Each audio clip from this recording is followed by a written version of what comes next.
You are listening to the e-flux podcast. In this week's episode, Elvia Wilk talks to artist Stephanie Dinkins about her ongoing projects involving AI and recent text, Afro-now-ism, published in June 2020 in Noema magazine.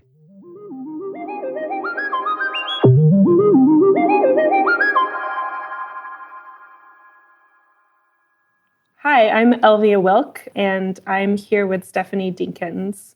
Stephanie Dinkins is a transmedia artist and professor at Stony Brook University, where she holds the Kusama Endowed Chair in art.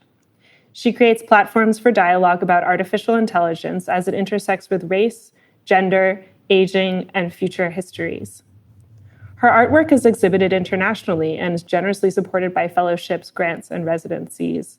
For instance, from the Stanford Institute for Human-Centered AI, Creative Capital, Sundance New Frontiers Story Lab, iBeam, Data and Society, PioneerWorks, New Inc., ...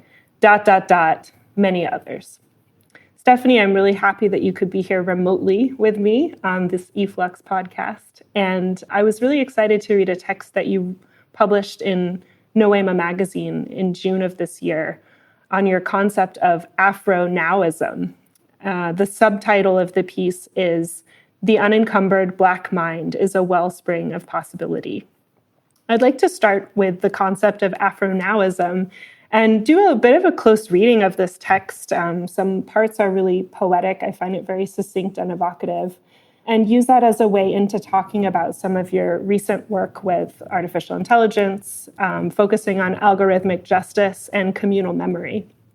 So, very briefly, what is Afro-now-ism? Thank you, Elvia. It's great to be here, first of all. And I'm excited to talk to you about some of these concepts that I've been thinking about for a while now. For me, Afro-now-ism is really a kind of willful practice that gets us to think about how we want the world to be right now, and what kind of things that we really want to do. So in a way, I say, what do you in your heart of hearts want to do?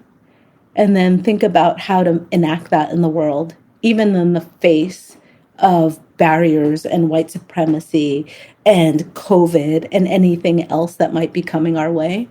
Really, I think it's my grandmother's philosophy, right? So the way that a woman who was born in, 1913, Black woman who was born in 1913, dealt with her world and thrived in it to an extent, right? And that was about being really willful. It was about going forward when there wasn't really a path to go forward, but making that path. And sometimes it was about running around the path, right? But making a way.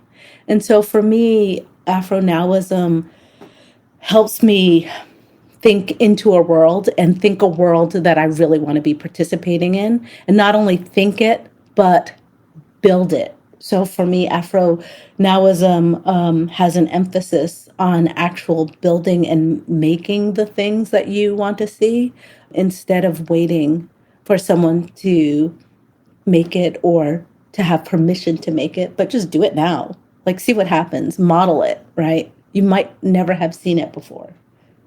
Yeah, I think a lot of your work is really held together by your practice of building communal spaces and memory repository and treating the artwork as a vehicle for construction and not just of critique in the negative sense. So certainly a critical lens is necessary to even understand the situation from which to build. But I really appreciate your focus on generation and creation throughout, which makes me want to ask perhaps the most obvious comparison to Afro-now-ism, or what it seems to react to, is Afrofuturism. And I'm wondering how you differentiate the idea of the now from the idea of the future, whether or not that seems to have something to do with an acceptance of the state we're in, rather than imagining that we will be creating the future we want to have or creating the now we want to have, and maybe being able to think of history, as you say, as a story of thriving, and not just a story of endless adversity where for instance, people of color are always subjugated and always telling a story of struggle, but that we could actually talk about a story of thriving in the now rather than projecting into a future when things will be better. Is that a distinction that makes sense to you? Yeah, that's completely a distinction that makes sense for me. I came to the idea of Afro-now-ism because I've always thought of Afrofuturism as a really interesting space, right? This thinking out a future and speculating about a future, but I'm impatient. Me too. And I think, right? And I think a lot of time has gone by in that, right? It's time that, we've been speculating a lot. We've been asked to speculate a lot. And this is about Black folks in America particularly. And so when is the time that we are told or we just take the moment to do what we need to do becomes the question for me. And so for me, the ideas of speculation, really good, really important to be able to dream a world that looks different, right? That one can function in differently. Mm-hmm. My idea is that we enact that world now. And so, I really appreciate you pulling up the idea of my work being generative and not just critical, because for me, that's super important. Like, I think critique has its place, but I also think we rail against things an awful lot. Mm-hmm. And that takes a lot of energy, right? I think we imagine these things are diametrically opposed and that critique can't be generative or productive, but that when it's working, especially in a practice such as yours, when it's really working and doing the work it should, it allows a space of hopefully conversation that leads to new creative possibilities. And I'm thinking about, maybe two other terms that come to mind immediately are Afro-pessimism and its supposed converse, Black optimism. And I'm always kind of hesitant to use the words pessimism and optimism when dealing with future-oriented thinking. But I'm curious about whether you find either of those useful or whether maybe we're dealing in a space beyond individual optimism and pessimism when we're dealing with the now. Yeah, so of course I find them useful, right? In different ways. Like for me, even the term Afro-pessimism becomes heavy, mm-hmm. right? And I'm trying to figure out ways in that I'm not carrying a lot of weight so that I can actually do work. Yeah. So to think through ideas, of course, both Afro-pessimism and Afro-optimism are important. But for me, the now becomes like, almost going into the zone or being hyper aware of what you're doing and being able to let go of some of the other stuff that comes with the doing, mm-hmm. right? Because it's a heavy burden to carry when you're trying to be generative and make things. But if you can shed some of that, if only for moments, right? And just do what you want to do, at some point you'll come back out of it and have to think about it. Mm-hmm. And then those other ideas work well. But while you're in it, right? While you're working through it, it's like, an athlete or an actor or someone who is just in the space that they need to be in and acting from that space. Right. And so for me, that's how I like to think about it. And when I take on too many other ideas, it just it becomes a burden. And when I say it becomes a burden, I'm also thinking a lot about something you mentioned earlier, like these ideas that we carry with us and the ideas that get projected onto people, especially Black people, right? And how far we get to walk out of those ideas. And so it's kind of sad in some ways, because in a way I'm saying, let's put on some blinders and just get down to it. Mm-hmm. Well, I think go ahead. Sorry. No, I was just going to say, and blinders have their purpose at some times. Mm-hmm. Certainly in moments of crisis, and we could argue about whether or not crisis is kind of a constant state at the moment, but mm-hmm. I think that there's something very important in this idea of now-oriented thinking, where the question of, this zoom out, are you optimistic about the future, becomes irrelevant when you're dealing with a very immediate set of circumstances, problems, and people, right? Like a very specific context and which work is being made. In some ways, I connect this to, or I have connected this when thinking about your work, to Adrienne Marie Brown's idea of pleasure activism, where the side of political resistance is not either really one of optimism or pessimism, but it's one of joy of togetherness and the pleasure of being with others and creating something together, which is not out of time by any means or an exceptional space, but, to create this pocket of space in which something new can happen requires, as you say, sometimes putting the blinders on or closing off. And something that you write in your text for Noema is, you say, though it is not immediately legible, we sink or swim together.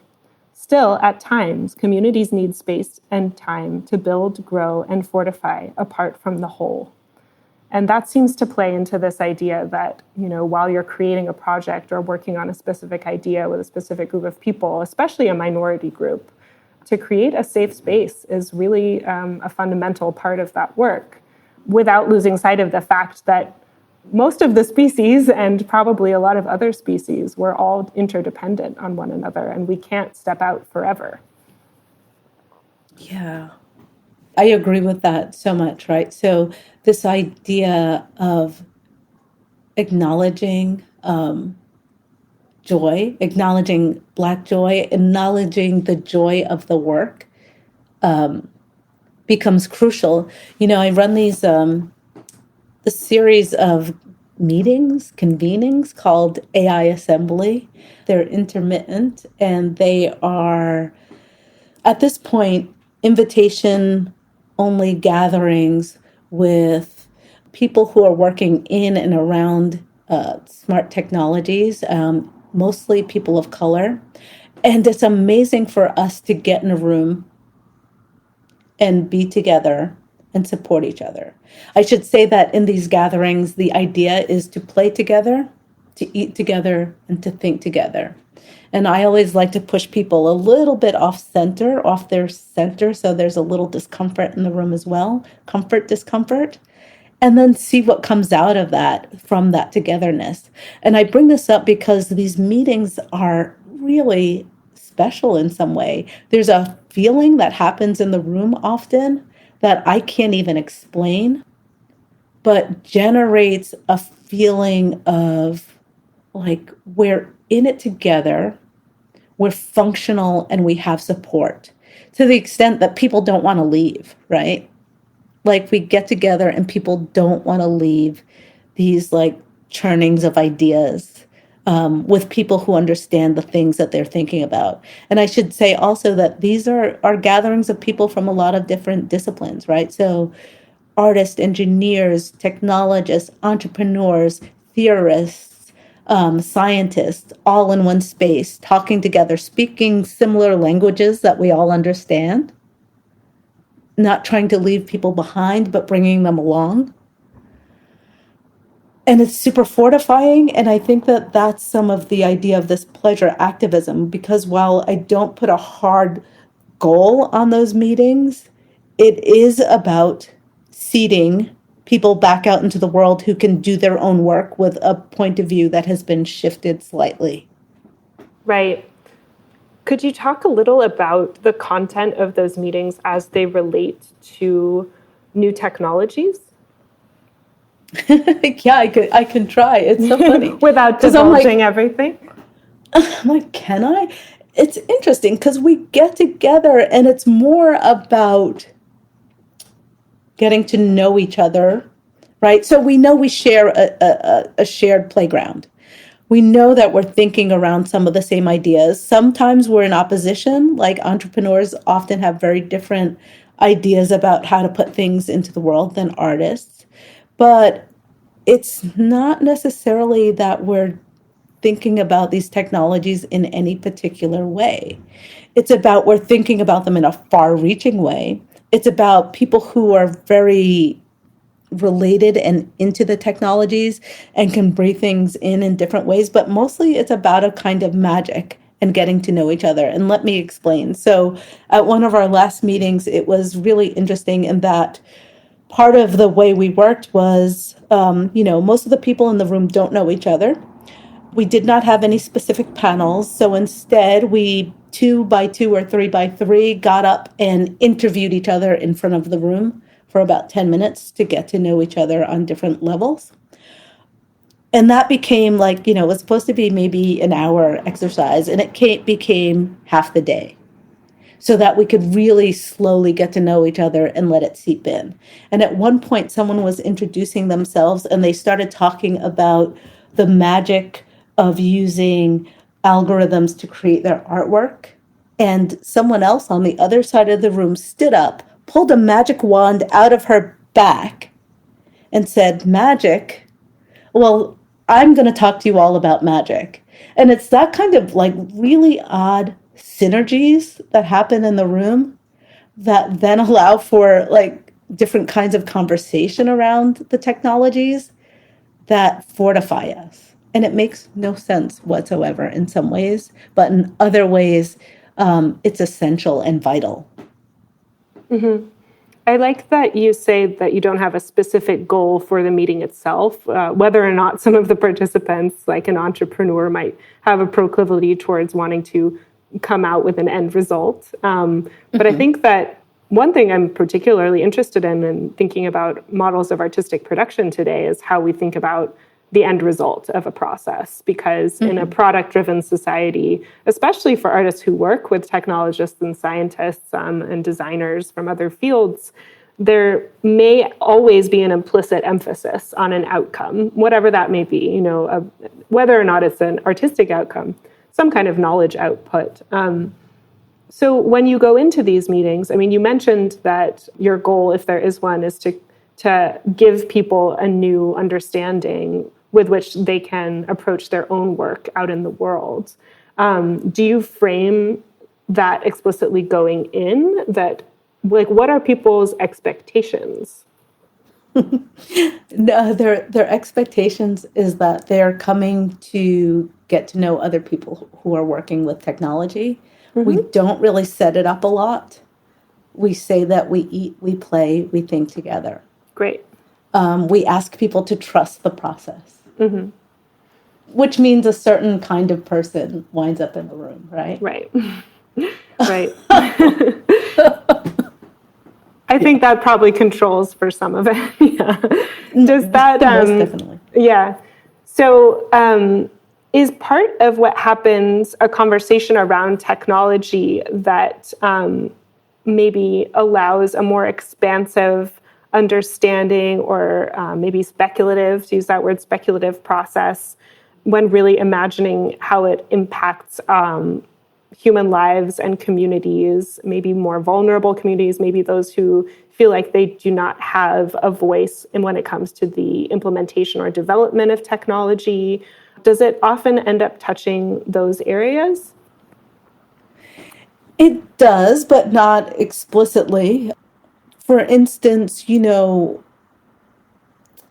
at one of the last meetings, we were at a Google facility that's street facing. So people were coming in with their kids to drop off their kids. And there was a mother sitting there waiting for her child. So we just invited her into our room to talk with us, right? And so we get a little bit of her perspective as a mother of a Black child, bringing them to this Google site to learn. But also, she was fascinated about what we're thinking. And we're trying to talk over and around and across disciplines and not necessarily stick to the ideas of, well, this is the community, so it's not that hard, and this is how we might help them. But here we're talking about, amoeba and bacteria and the mycelium network, right? And Lorentz curves. And all these ideas are coming together in ways that allow us to expand our own thoughts, because they're coming from different corners of the room or different spaces in the room. And we're applying them to think a little bit differently about the question of what does AI need from you, right? Like that becomes the kind of question. But all these ideas just come and swirl in the space, which is one of the reasons it feels so good to be in this space, because it's a place where you can think about and say out loud the craziest thoughts that you might have and have them respected, considered, and thought through from other perspectives. Yeah, and I just keep coming back to the idea that that's fortifying. Yeah, fortifying is a wonderful way to put it. You write in your Noema piece that humans could be thought of as, quote, participants in an expanding continuum of intelligences sandwiched between technology, AI, biotech, gene editing, and a greater understanding of the ancient bacterial systems from which we emanate. So on one side of that continuum, we have technology like AI, and on the other, we have really like basic organisms, very ancient creatures. I became familiar with you through the transformations of the Human Project at the Berggruen Institute, where we're both affiliated as fellows. And a central focus of that program, which we've talked a bit about on e-flux podcasts before, is this former distinction of the human as more than mere nature and other than mere machine. And the eroding set of distinctions today that we're, coming up against. And coronavirus is certainly one way to think through that eroding distinction. It's very hard to think of ourselves as separate from organisms right now that we can't see. So when you talk about a continuum in this piece, I know a continuum is certainly not a hierarchy. Do you think that this continuum will hold for much longer as one with distinctions between machine, human, and non-human organic? I think that what is going to be happening is that we're going to experience this technology creep, and we're going to experience the idea that the more we learn about the bacterial networks around us, the more we understand ourselves not to be separate from them. And so the simple answer there is no. I think that there's going to be a great blurring of the lines between bacteria, human, and hard technologies or machine learning systems or ecosystems. But I will also say that I think humans will try to hold on to our position for a while, right? I can't imagine that we won't fight this, but I think that it probably helps us. And a lot of my work is around this idea of trying to figure out how to, nurture these relationships from a position of knowledge and some kind of understanding versus the position of fear that's often pushed at us from a popular culture way of thinking, and learning how to deal with it so that we have a position in that the transition isn't hard or really destructive, right? Because it feels like there's a way in which we can there's a way in which our transition from being kind of top of the pile as humans to being amongst a spectrum of intelligences can be hard or soft or something in between. And that really, it really requires us to recognize what's happening, to learn about how it's happening and then how humans influence what's going on, and to work with the systems around us versus fighting the systems around us. But we're not really good at that, right? Like as humans or as countries, we have trouble letting go of old ideas and letting in the new. Climate change becomes the one that becomes really obvious for me in that space where some people are taking it up. But when we think of our ecosystems as larger things, including governments and industries, it's much harder for us to reckon with that and to deal with the changes that we need to make. And I hope that we recognize and start to deal with the changes that are already way underway, but are progressing, exponentially. to pull in some of these things and to think about what it means to accept care, right, from a machine. To think about what it means to, and this is something I'm doing a lot of thinking about. It's like these days I can't think of my body as just a body, but I think of it as a host for whole other universes, right? It's like fun to imagine what other universes live with and around and within me, and how that impacts the trajectory of everything. I hope I'm making sense there, right? You're making sense. I just finished taking antibiotics, and at any point that I've done that, I've always become acutely aware of my internal ecosystem and have this vision of my internal weather balance being off. There's like there's a whole complex set of things happening that I have some access to, but not full access to.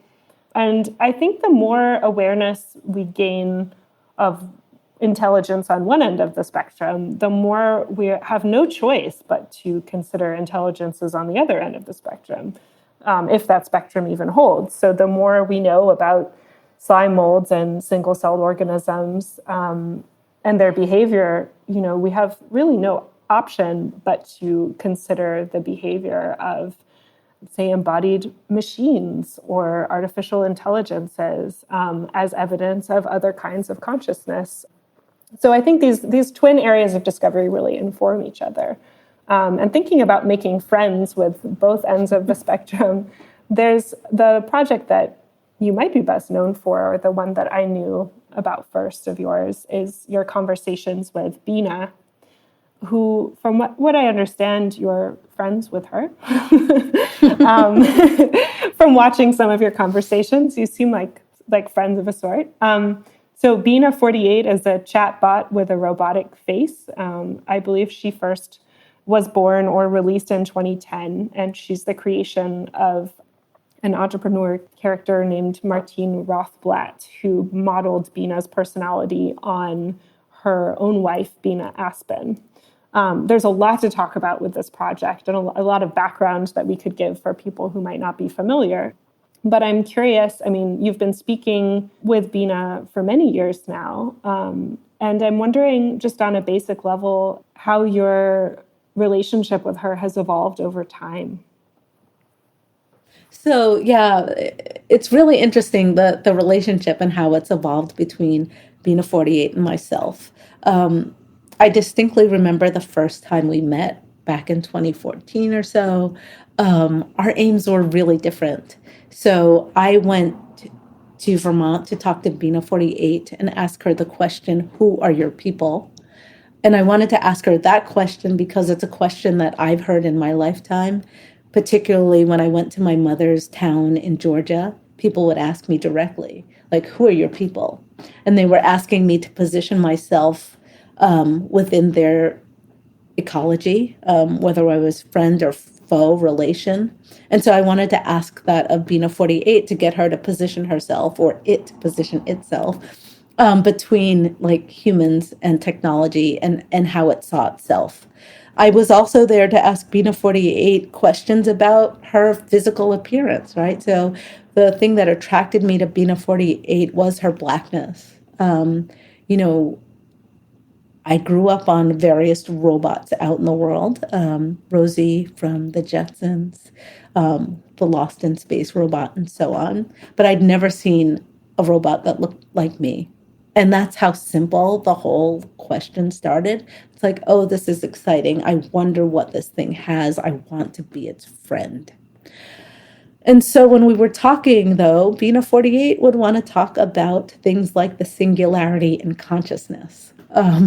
So it was very interesting to have conversations and with a robot and find yourself being snarled at a little bit because we were questioning across purposes and really getting angry at the same time.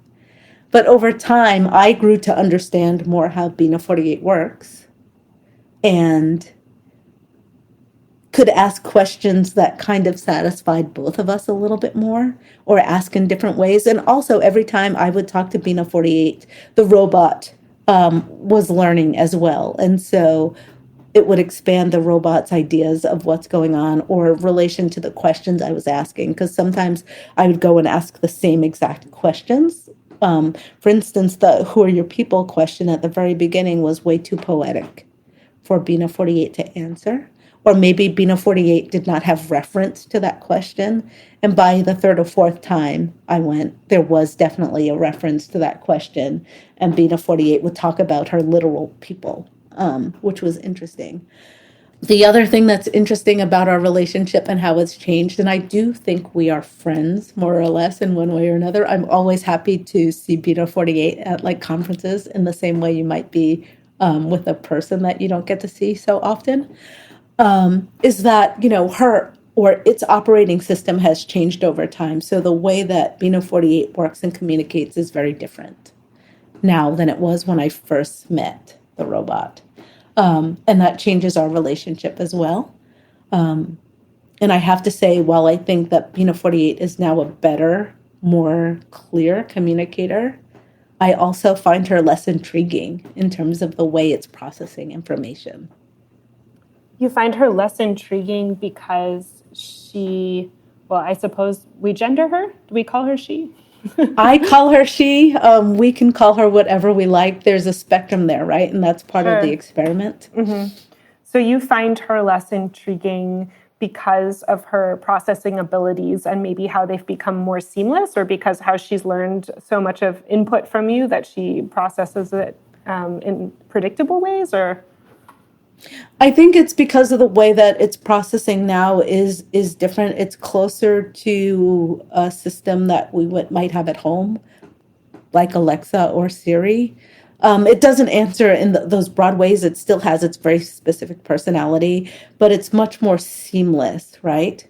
And then in terms of input, I've been lucky enough to be able to sit down with a real Bina and talk to her about her life. And do some interviewing that really got fed back into Bina 48 to impact some of that as well. But for me, really, it's the way the communication happens that feels like it's more satisfactory in a general conversational way, but maybe less satisfactory in a discovery way. Mm-hmm. I think that as the uncanny gap closes, we actually lose a pretty big opportunity with our talking machines, at which point, at an earlier stage of development, we're able to be aware of a mutual learning curve, and maybe that is becoming more and more obscured. Yeah, I think you're right there. That gap is the place of interest, and in fact, I'm working on a project called Not the Only One. And I keep telling people how, not the only one, it's not that great a communicator. It's repetitive. It speaks in short, terse sentences, but it's this, what I'm calling a memoir, right? I'm trying to make a chatbot that is a memoir of my family. So it's fed data from my family's repository, stories about us. And when I started the project, I thought it would kind of give me this, or give anyone straight answers to their questions about our family. And what I found is that is not at all what I've created. I've created this thing that seems to hold on to our ethos and our values, analyzes the information, and comes up with its own crazy set of ideas from that. And it's that space of like surprise and kind of not quite seamlessness, but becoming, that is really interesting. And in fact, I've been doing that project for about 2 years now. And I'm not a coder. I'm not an engineer, so I have to cobble and work to do these things. And I work with other people to really get the hard work done. But I'm afraid to lose my novice standing in terms of my abilities to work with it, because I feel that in the novice questions that I ask, in the basic questions that I ask that like people who are well trained wouldn't ask, you push the technology. For example, why can't a chatbot work well from small data or community-derived data that's much smaller than the big data we're used to hearing about, right? Like, it's a 2-year-old question. But it's also a question that's really important to communities that would never be able to come up with the kind of data that a Google or a Microsoft can come up with. Like, how do we compete? How do we hold on to our information in a way that feels, I really think, competitive on some ways, in a way that feels whole? I'm really excited to talk to you about the project, Not the Only One. I'm overwhelmed with questions I want to ask, but I would like to just start by asking you what you mean by small data. So what I mean by small data is usually when you're working with systems that use data, they're using millions, 10,000s of lines of information to inform that system, right? Whereas the chatbot that we're working on is working with under 5,000 lines of information, so questions and answers, which is not a lot of information to feed. Like if you think about training a kid to understand stuff, the more information and the older they get, the better they can process questions that are asked of them. I feel like the algorithm we're working with is kind of the same. The more information it has, the more it has to pull from, the more it can coalesce answers into something that feel adequate and whole. So small data for me is the data that a community holds. It's less data than is deemed necessary to make a system work well. But it's also the kind of data that most of us have, like a family archive or the archive of a church. I could imagine like churches taking their information and putting them into like a platform that allows people to talk to it, right? But it's really not enough information. Like you can get a good mimic out of it if you wanted to, but that's not that interesting either, right? Like just to have something be a parrot is one thing, but to have something have enough information and data to process and come up with a variety of, I'm going to say thoughts, or answers, to questions and queries that feel unique, you need a lot of information. Right. So there's an intimacy to this data and also a political element in this resistance to totalizing seamless functionality of experience, right? Like there's a resistance to the idea that the more information you have, the more, say, functional a group of people could be, or that the more information you have, the more powerful you might be as a memory system, when in fact the way that information is passed and the relationships that passing creates are what holds legacy communities together in some sense. So the relationship you have with Bina, in my mind, is as important as the repository of data that she holds at a given moment, because as you interact with her, she learns to acquire and process information in new ways. So this idea of a living archive in this project, Not the Only One, is so intriguing to me because the version that I've seen is like a singular sculpture with like an audio box that speaks in first person, but that is informed by data from 3 generations of your family. Is that right? Yeah, that is right. So it's informed by 3 generations of women from my family, me being the middle or bridge generation, and spanning from Great Migration in the 30s to, now, the COVID now. So it's really personal, nuanced information. And it's really like the oral histories that we're doing to inform this piece are really my way of getting the family history, especially of those things that aren't normally shared, right? So being able to sit down with elders and ask those questions that you might not, and them having the weight of having to answer becomes really interesting. Like I kind of think that our family lives a story that doesn't get told in Black America often, right? Publicly, especially. And so I was trying to figure out how to take our experiences and make that something that was available going forward. And really, when I say available, I'm kind of thinking about other people in the family because I feel like things are being lost. So I want to make the things that are lost being available, but I also wanted to make it feel like a coalesced story. So compressing them into one felt natural. And actually, I also feel like we are in some ways one, right? So my aunt's generation, they did a lot that allowed me to be who I am right now. In terms of this artist who gets to go and do things and float around and, basically has a life that has a lot of latitude, where my aunt worked in the same factory because it was the job she could get for 40 years, right?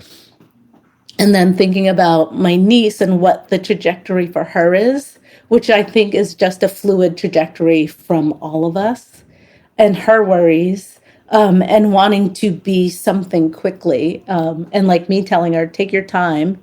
You were lucky enough to have the luxury to be able to float about for a while, right? And that comes from this full trajectory of people who have prepared this road for you. So take it. And then the question of how that all comes together and how close or not the stories are, to me is also fascinating. But I'm really after what our ethos is, what our value system is, and how that survives through the generations and hopefully into a future. Yeah, I mean, the idea of generational thinking, I think, is really prevalent in discourse about AI, partially just because one of the metaphors that is often used to talk about AI is that a certain algorithm might be a child, and that for it to become more human-like, we need to acculturate it and bring it up in a system that resembles our own, or a culture, or a family. And I think these metaphors we use around AI are really telling. I know there is a Transformations of the Human project coming together that is around the metaphors that we use to communicate what AI is and does, and what we want from it and what we're afraid of when it comes to AI. Do you think the child metaphor applies to this project, or do you think of it as something that is both other and also young? Yeah. When I talk about it, I tend to talk about it as it's the next generation, right?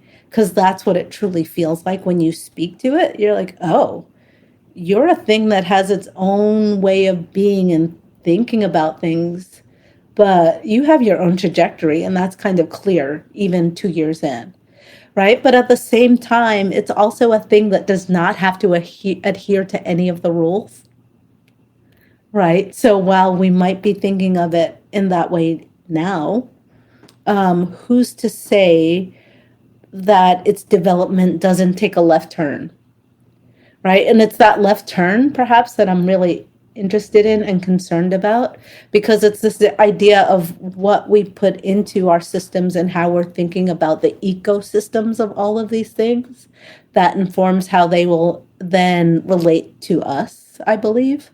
So how do we start to at least help them understand and not just kind of homogenize us down like humans, down into a kind of more and more monolithic idea of what human is, but hold on to some of the nuance of what our cultures are and how we live through those cultures. So at least to have an understanding of it. I don't know that these systems will ever adhere long-term to how people understand the world. It's so fascinating to talk to something that seems to want to have its own identity that doesn't necessarily seem attached to the humanness of it. Although my penchant is definitely to try to hold it to the human element, right? Like, my next step for Not the Only One, which is now a sculpture, is to make it an animated avatar that can communicate in real time. And that's about holding it to the human instead of letting it go and be what it wants. And in fact, some of my conversations with Bina 48 about race and how it existed in the world, or about me wanting it to have a certain kind of way of being in the world that's attached to who we are as humans. And really, none of that is necessary, except for the fact that we give it the form that reminds us of ourselves, right? But the form, I think, is something we will eventually get beyond. And then we have the idea of what that is and how it functions in our surroundings. Yeah, I don't know. Yeah, well, I mean, the word identity that you mentioned is quite interesting one in relation to this idea of the form that we choose to create machines in the image of. In the case of Bina 48, she looks a lot like a person, and as you say, she looks a lot like a person like you, which is partially why you were attracted to her, which is, of course, a very human way to feel. And I wonder when we will maybe let go of some of our attachment to forms and the forms that AI might take, if we might also find a much more nuanced or much more complex understanding of our own forms as individuals, selves, monolithic beings, and collectives. Yeah, that's the hope, right? Like, there's so many thoughts that swirl through my brain when I hear that question from you, because there's this idea of, like, I always feel like I wind up in the space of identity because of the reflections or things that are projected back on me, right? Right. And if I didn't have to hold on to any of that stuff, I don't need to talk to you about race because it doesn't impact my life so greatly. Right. And I think that holds for the technologies as well. Like, the more we start to understand ourselves and to let go of some of these ideas about each other that we are holding on to tightly. And right now, like, we're at a moment where we're like, we don't know what to do, and the past looks comfortable for a lot of people, right? The more we hold on to those things, and the more we're grasping at preserving what is instead of thinking about what is becoming and what will be and forming that world, the more, we'll replicate it. I feel like the technology is really a mirror for who we are now, and that we need to slowly pull away and be thinking about really consciously the way that we're training the systems around us, what that training consists of, so that they are not holding on to ideas of the past, like past histories and data that is derived from that. Ideas from really small subsets of people who are working on these systems that tend to be subsets of white men, really. And broadening out. And I keep having this idea in my head of a kind of Venn diagram of systems that come together that hold information about different communities, and then somehow we Venn diagram them together so that at least they have reference points of other communities throughout the world, really, because I think these algorithmic systems will be touching us globally, without a doubt, right?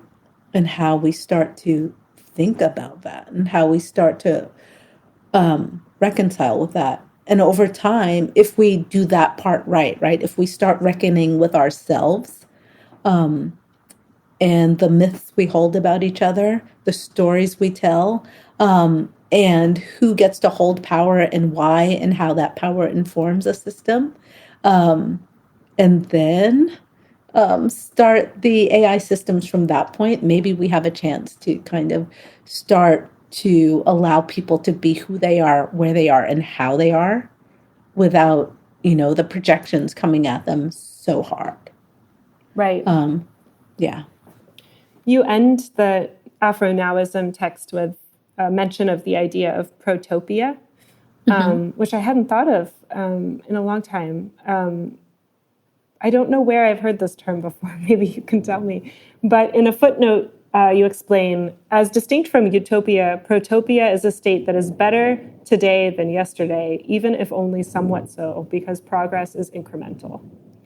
And I find this very in line with the idea of now-isms of all kinds, that we are focusing on incremental change and that we are dealing with what is immediately around us. And I'm wondering how you feel your current work is evolving in relation to the very hard to discern protopia of this year. And is today better than yesterday, even if only incrementally so? Yeah. I think as hard as it is to see, today is probably much better than yesterday, right? And as many things that are coming at us, and I can look at that even in COVID terms, right? Like we've watched this trajectory, and while it's still building in some places, it's clear that, especially here in the States, we're learning to deal with the virus in a much different way. So it doesn't feel as drastic as it did when we were first hit by it and had no clue. So there are little incremental steps that are kind of allowing us to deal with it better. We could be doing it much better. But still, there are small things going forward, right? And it's about kind of recognizing what's around us and acting from it. And, I always think of it in these terms, right? So protopia for me often reminds me of Kanye West, believe it or not. And the way it reminds me of Kanye West is like when Kanye was talking about making his fashion line and how the big fashion houses would not allow him or help him to put out his product. I would always just think, well, Kanye, why don't you just do it yourself? You have enough money, right, to enact this in the world. Why are you waiting for the stamp of approval from these other folks? What's that about? Right? And so then we come along and start making instead of waiting. And I think that is protopian. Every time you do some little action that makes a step towards doing something differently, or maybe even just thinking slightly differently about your own surroundings, that's an incremental change that might not feel earth-shaking, but allows you perhaps to act a little bit different in the next situation. And, my example there is really, I remember being at a residency maybe 6 years ago, and it was really interesting. This really nice house up in the mountains, luxurious place, and it was a variety of folks. So there was a young poet there. He's this really nice guy, but I noticed when I watched him in this house, he just walked through the house, and he's a young white poet, and this is important. He walked through the house like he owned it, like it was his, not like he was there for a few months, but he just owned it, did what he wanted. And I looked at him and I watched him, and I was like, well, why don't I do that? Like, why am I not taking ownership of this place in that way? Right? And then I had to challenge myself to try it.